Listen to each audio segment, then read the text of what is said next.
Bonjour belle âme, alors ça y est, aujourd'hui 2025. 2024 était sous l'influence, je me répète, de la justice. Et la justice, il y a eu énormément en 2024 de révélations, beaucoup de vérités, beaucoup de masques qui sont tombés. Il y a eu énormément d'éveil de conscience. Il y a eu aussi des douleurs dans le corps, chose qui est normale, puisque la justice, qui est une très belle vertu, nous ramène justement à l'intérieur de nous au lieu d'être à l'extérieur de nous. Donc notre corps fait appel à des petits mots pour que justement vous puissiez vous revenir à l'intérieur de vous. De l'épée délivre mon âme, la justice nous dit. Aujourd'hui, donc, nous sommes sous l'influence.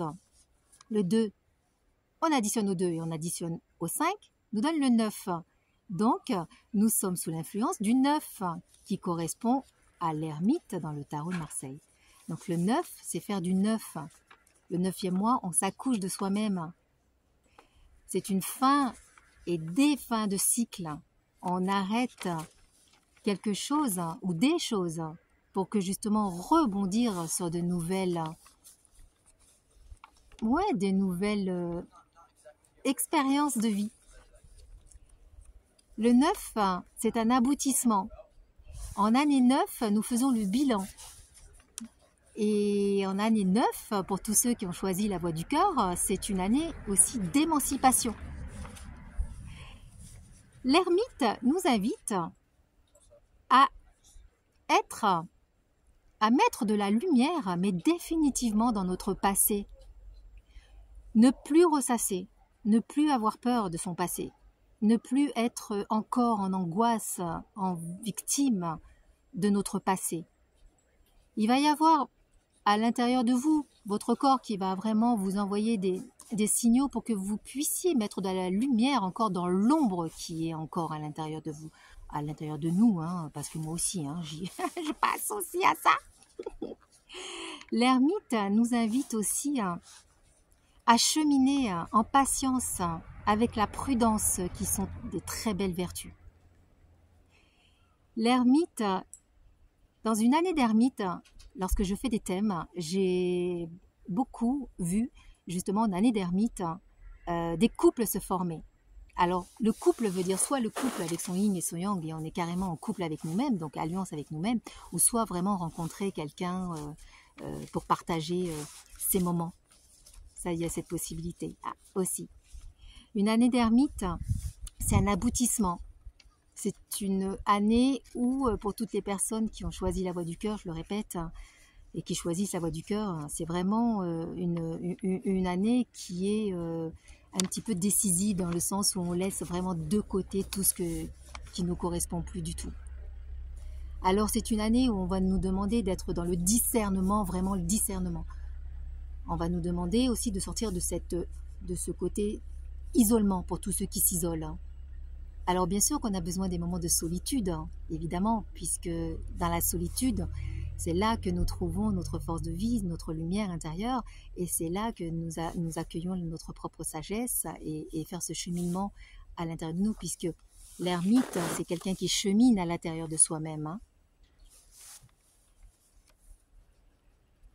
L'ermite aussi nous demande, donc, comme je dis, d'avoir vraiment du discernement, puisque c'est d'intégrer et de sortir de cet isolement, donc de pouvoir partager des moments et ne plus être dans cette côté isolement, s'isoler. Mais par contre, dans le discernement, on ne va pas intégrer un groupe et qu'au fond, ça ne va pas aller, ou même rencontrer des gens qui, vous savez très bien que dans votre discernement, ça ne vous correspond pas au taux vibratoire.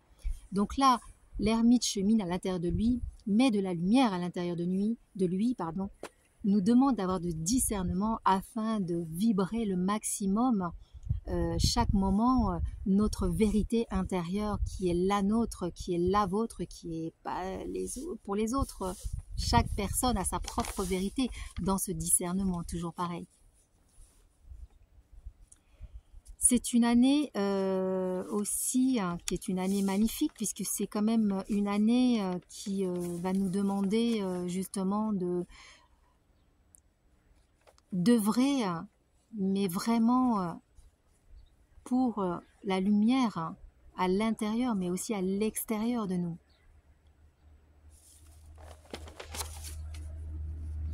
J'ai pris des notes. Alors l'ermite nous demande justement de sortir de cet isolement, donc être dans cette solitude, oui, nous en avons besoin, mais aussi être dans la solidarité. Donc l'ermite, c'est vraiment quelqu'un qui partage, qui donne ses informations. C'est une bibliothèque, c'est quelqu'un qui transmet, qui partage.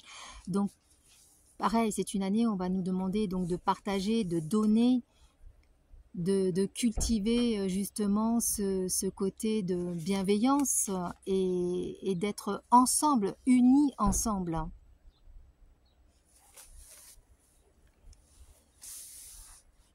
L'ermite nous invite aussi, il a un très bon conseil à nous donner, c'est qu'il est temps, en fin de cycle, de sortir de cette fainéantise spirituelle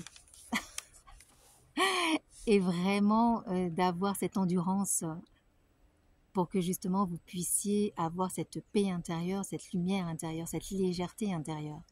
Il va se passer des choses, bien sûr, dans notre monde, ça c'est certain, mais restez déjà dans votre monde, regardez un peu dans votre monde ce que vous pouvez vous mettre en lumière, éclaircir et apaiser et grandir dans cet éveil de conscience avant de regarder ce qui se passe dans le monde.